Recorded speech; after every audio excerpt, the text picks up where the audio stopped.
Our next awardee is Mr. Ravi Verma Kumar. Professor Ravi Verma Kumar is a senior consultant and a former advocate general and well noted for a constitutional expert. He is the first chairman of Backward Class Commission set up in 1997. Ravi Verma is very tactful in presenting the matters. He has appeared over 30,000 cases in the High Court and Supreme Court. He served as the Advocate General of Karnataka State from 2013 to 15. He also fought for Muslim right of wearing hijab. He has a faculty of Hanadoor College of Law, visiting professor of the National Law School of India, University, Bangalore. Ravi Verma is the man to uphold the integrity of unity and nation. So let's have a glimpse about Ravi Verma.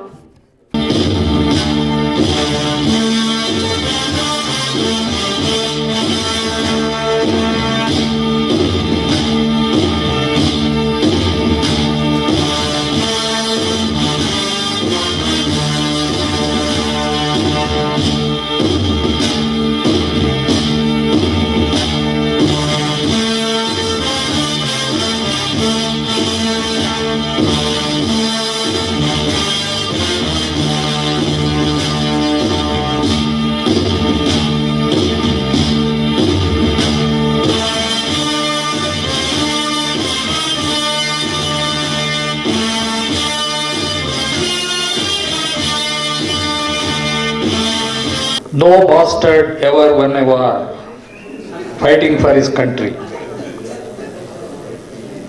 Have you heard this? No bastard ever won a war fighting for his country.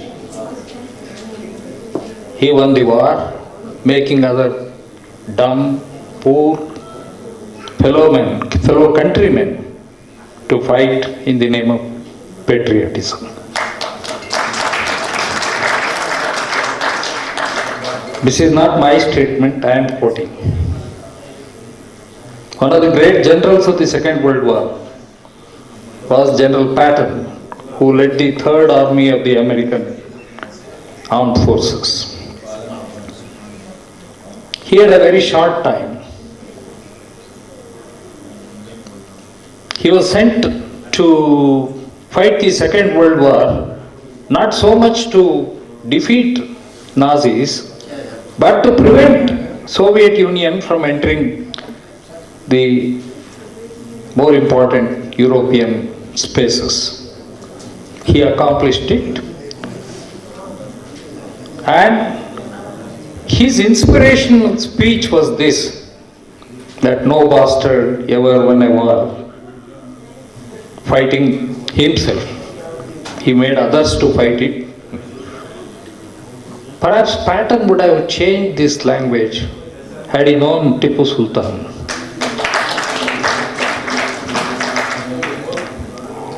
My illustrious predecessors have so vividly recalled how valiantly Tipu Sultan fought and laid down his own life,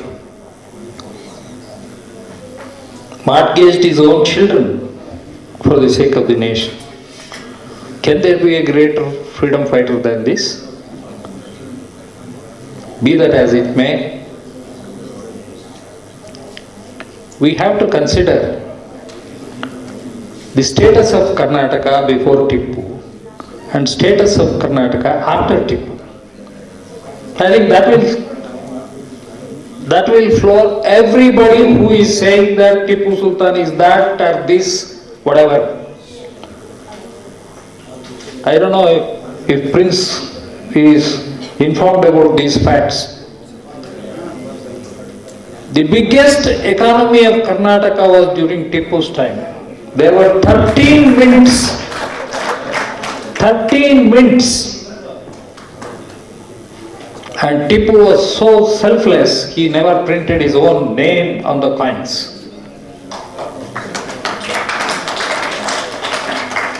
I studied Tipu's coins and Tipu's economy as a numismatic student collecting coins, and I had the richest collection was Tipu's coins, available all over the state even now. All over the state they are available now.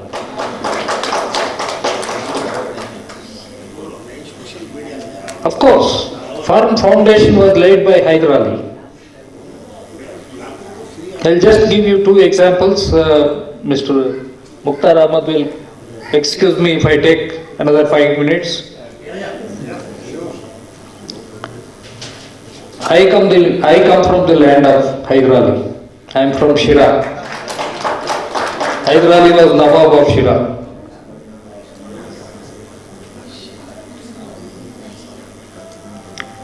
Tipu was a scholar. Just now Mr. Subhan was telling you how he became an educationist. Tipu was a scholar because Hyder Ali was LTM. He knew the difficulty of running a state without the knowledge of reading and writing. So what he had not got, he fulfilled in his son's education. And Tipu was a scholar. He was a scholar in Kannada, he was a scholar in Persian language, Arabic language, Sanskrit. He ensured that Tipu Sultan was a great scholar. And more importantly, though Hyder Ali was an illiterate, he had his native wisdom, robust common sense.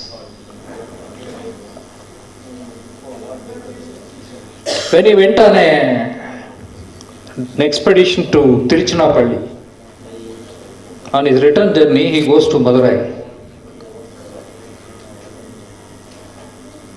He sees the Madurai city. He asks the people, who has built this beautiful city? How come it is such a wonderful city? When somebody said, there is a tiny community here, they are experts in a very important commercial activity.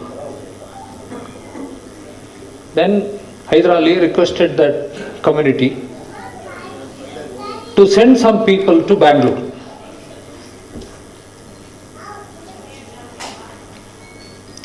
Since Hyder Ali was a conqueror, he said, I can force you, but I would prefer you sending a sample of your community people to Bangalore to carry on the same thing.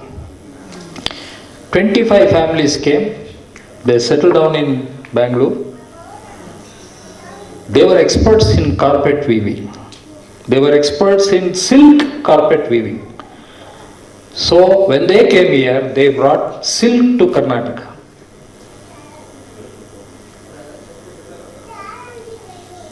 And the silk industry thrived so well.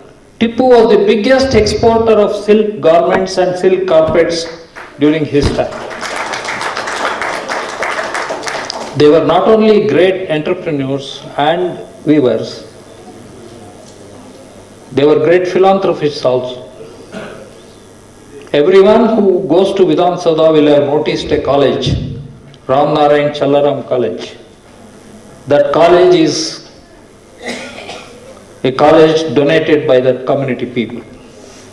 Malleshwaram Gymkhana grounds donated by those people. Ram Narayan Institute of Chest Diseases in the heart of city, Kempegoda Road. It is the contribution of that community. I didn't know, historians don't tell you all these things. That tiny community applied before me saying that they should be classified as backward classes when I was chairman of the Backward Class Commission. I studied that community's upbringing, arrival in Bangalore, and then noticed that Hyder Ali was the man who brought them here. And after coming to Bangalore, they had changed the entire topography of Bangalore, and they have brought about a revolution in health and education by their philanthropic activities. That community is known as Jamkana community in Karnataka because they were weaving carpets. Jamkana, they are known as carpet weavers or Jamkana community. Their original name is Saurashtra Brahmins. But they are not Brahmins. That is their grievance. We are not treated as Brahmins. Be that as. But look at today, the second most profitable industry in Karnataka, which has given livelihood to over 25 lakh people, lakh families, is silk industry. Thanks to Hyder Ali, thanks to Tipu for bringing it. When suddenly Hyder Ali was catapulted as the ruler of Mysore, he was an illiterate. He did not have much exposure except the art of fighting a war. He did not know much about the economy. What did he do? He came back to my place, Shira. I come from Shira. He came back to my place. Ordinary people who were assisting him in getting ration for the army or supplying bidis, matchsticks like this, ordinary kirana shops, grocery shops. He collected 200 of them, brought them to Bangalore. There is a street known as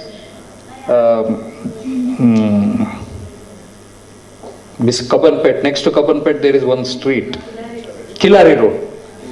Killari Road is where he settled those people.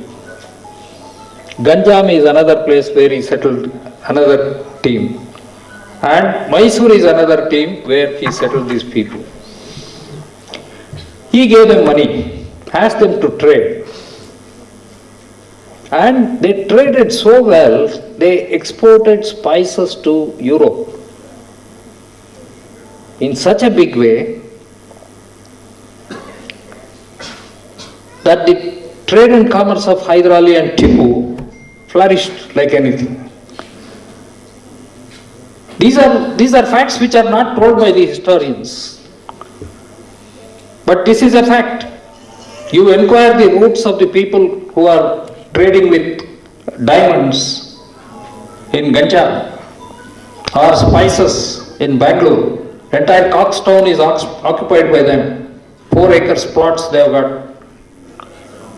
I know more about this because many of them are my relatives. They came from Shira.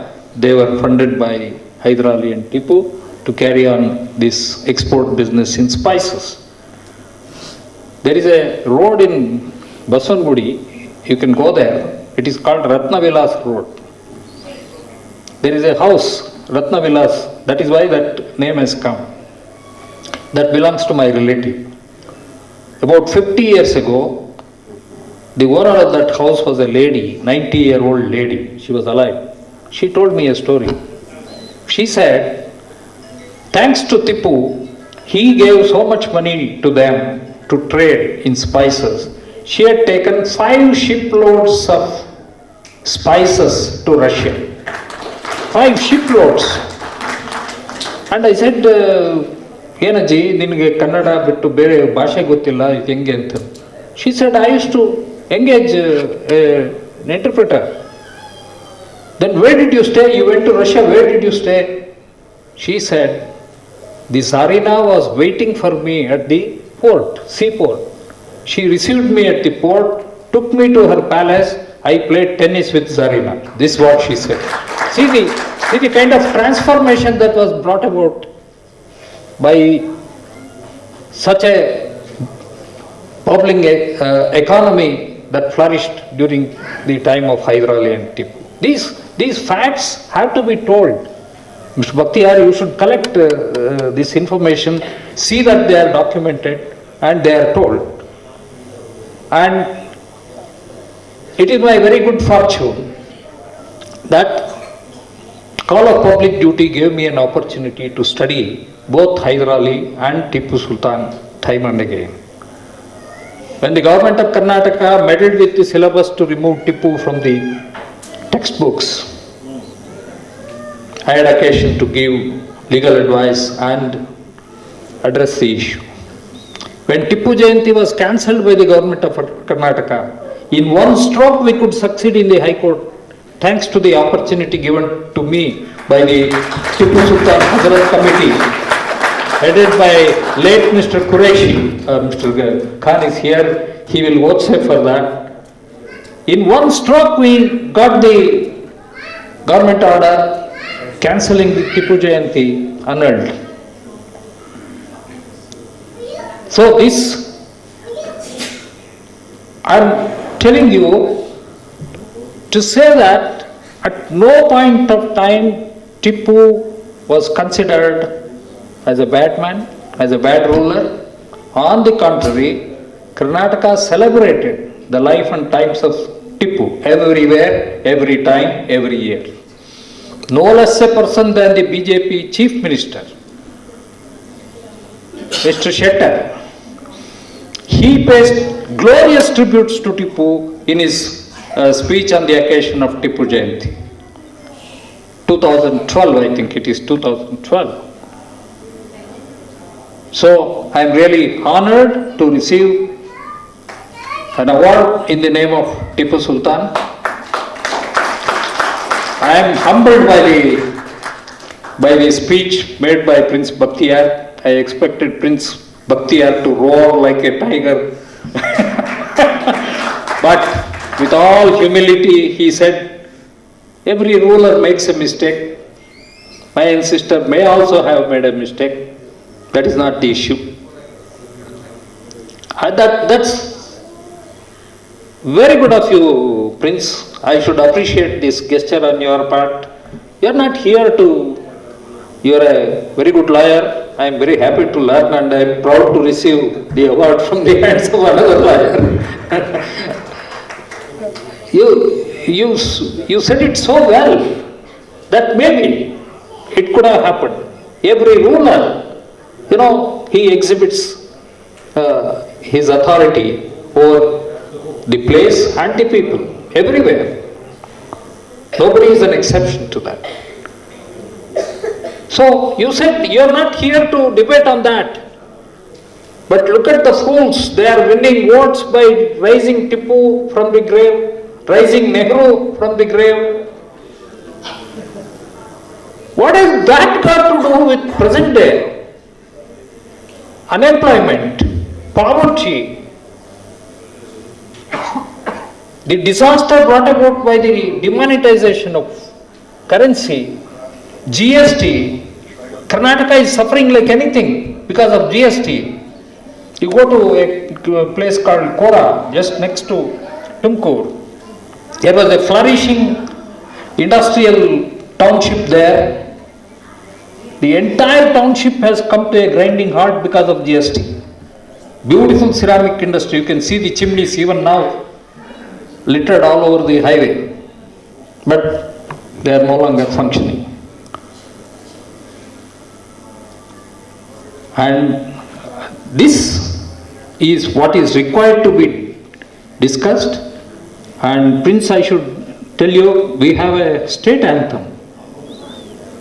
Jaya Bharata Jananiya Tanujate, Jaya He Karnataka Mate. The proud daughter of India, Karnataka, that is the anthem, that is how we get. What I want to tell you is, it has a stanza in that. Sarva Janangada Shantiya Tota. What is Karnataka? Sarva Janangada Shantiya Tota. It is a garden of all religions. All religions of peace. It's a garden. Hindu, Christa, Musalmana. Parasika, Jaina, Udyana. It is a garden of all these religions. Hindus, Christa, Musalman. That is the glory of our history, and that was made possible because of the benevolent rulers like Hyder Ali and Tipu Sultan, and great social reformers like Basavanna. We have a land of peace in Karnataka. So I take this opportunity, while thanking you profusely for giving me this award, I take this opportunity to invite you You belong to Karnataka, you please come back.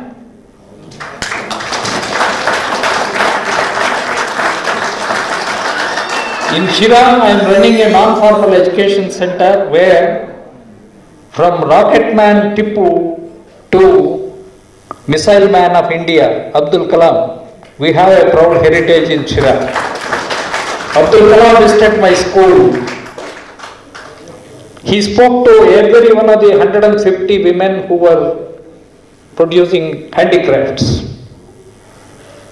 I request you to visit Shira. It's your proud. In fact, Shira is called a historical town. Only history known is that Hyder Ali was the Nawab of Shira. So please come back. I take this opportunity. Thank you very much.